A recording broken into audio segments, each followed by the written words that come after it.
ଦେଖନ୍ତୁ କିଏ ପ୍ରଲୋଭିତ କରିବ କିଏ ନ କରିବ ସେଟା ଅଲଗା କଥା। ଏବେ ଆମର ବିଧାୟକମାନେ ସ୍ୱଇଚ୍ଛାରେ ବୁଲିବାକୁ ଯାଇଛନ୍ତି। ସ୍ୱଇଚ୍ଛାରେ ତାଙ୍କୁ କିଏ ଜବରଦସ୍ତ ନେଇନି କି ତାଙ୍କେ ଯାଇନାହାନ୍ତି। ସେମାନେ 2 ଦିନ ପାଇଁ ଯାଇଛନ୍ତି। ସେମାନେ ଯାଇକରି ବୁଲିକିରି ଆସିବେ। ବହୁତ ଦିନ ହେଲା ବାହାରକୁ ଯାଇନଥିଲେ, ସେଇଥିପାଇଁ ଯାଇଛନ୍ତି, ବୁଲିକିରି ଆସିବେ। ବିଧାନସଭା ତ ଆମେ ତ ଅଛୁ ନା, ଆମେ ବି 4 ଜଣ ବିଧାୟକ ଅଛୁ।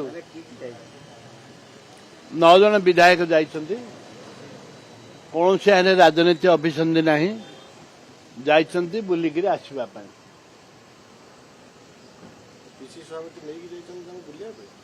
ପିସି ସଭାପତି ଯାଇଛନ୍ତି, ନିଜ ସାଙ୍ଗରେ ଯାଇଛନ୍ତି।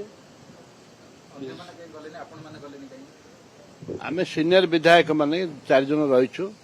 ରମେଶ ଜେନା ଯାଇନାହାନ୍ତି, ଅଛନ୍ତି। ସେଲ୍ଫି ଲିଡର କହୁଛନ୍ତି ଯେ ବିଜେପି ଯୋଉ ପ୍ରକାର ଘୋଡ଼ା ବେପାର କରୁଛି ଆମେ ସେଥିରେ ଭୟଭୀତ। କିଏ ଭୟଭୀତ ହେଉଥିବେ, ମୁଁ କିନ୍ତୁ ଭୟଭୀତ ନୁହଁ।